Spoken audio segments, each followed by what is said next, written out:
Terus bagaimana caranya agar kimeng ini berpenampilan bagus? Sementara kimeng ini adalah kimeng yang gagal pecah batang. Ayo ikuti saya.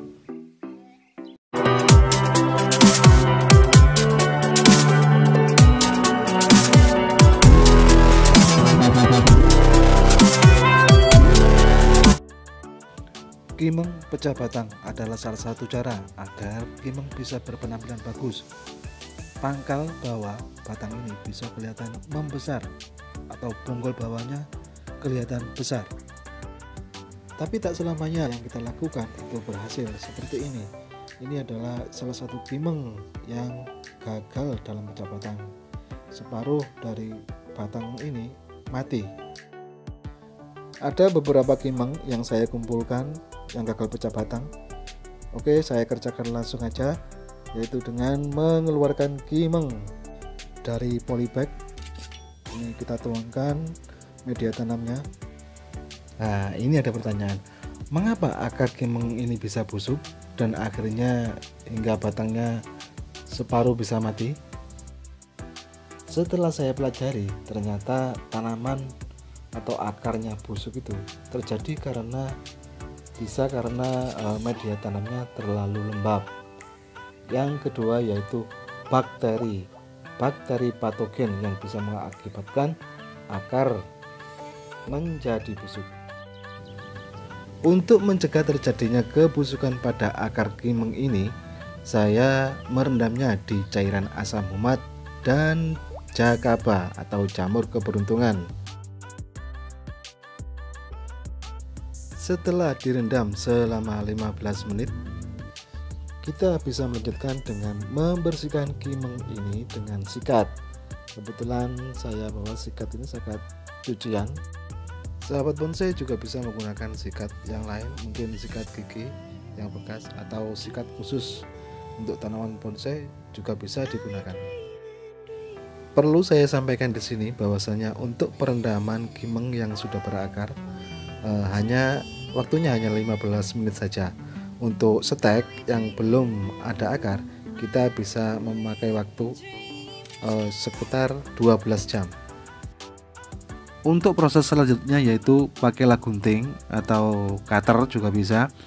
Jadi untuk batang-batang yang mati kita bersihkan, kita buang hingga hanya tersisa yang hidup saja.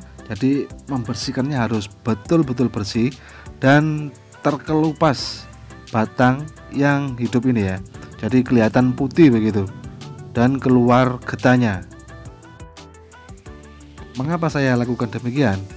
Agar penyatuan antara batang yang satu dengan batang yang lain nantinya bisa melekat atau bisa menyatu dengan cepat. Sebelumnya saya pernah melakukan, tapi langsung saya gabungkan begitu aja tanpa mengelepas batang-batang yang masih hidup ini. Jadi hasilnya nol atau tidak ada hasil dan tidak bisa menyatu. Jika semua batang sudah kita bersihkan dari batang-batang yang mati tadi, kita bisa melanjutkan yaitu dengan memangkas daun. Bisa dengan pakai tangan atau dengan gunting.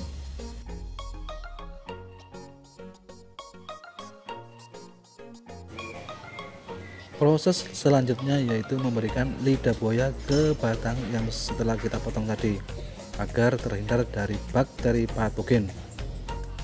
Oleskan secara menyeluruh ke akar ataupun ke batangnya. Oh, ini masih ada yang tersisa, ini masih belum dibersihkan. Saya bersihkan dulu ya.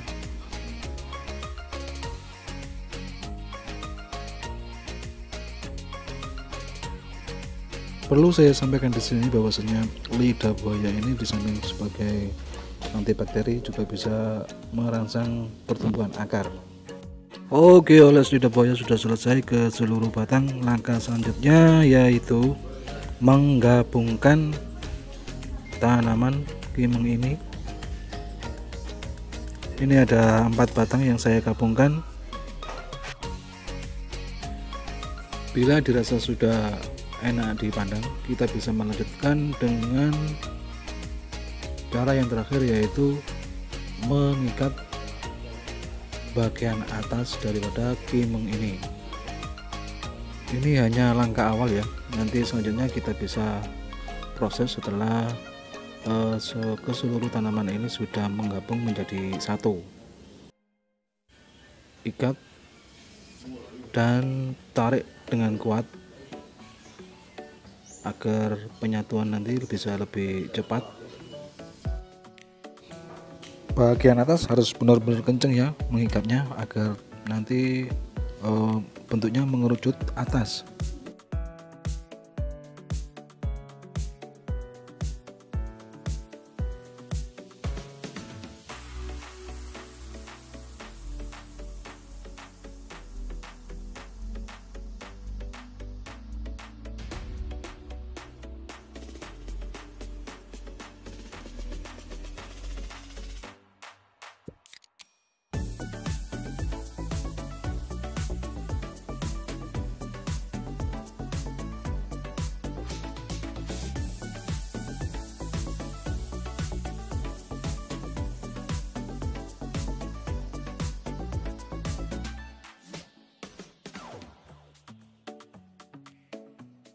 Oke, penggabungan kimeng yang gagal pecah batang ini sudah selesai.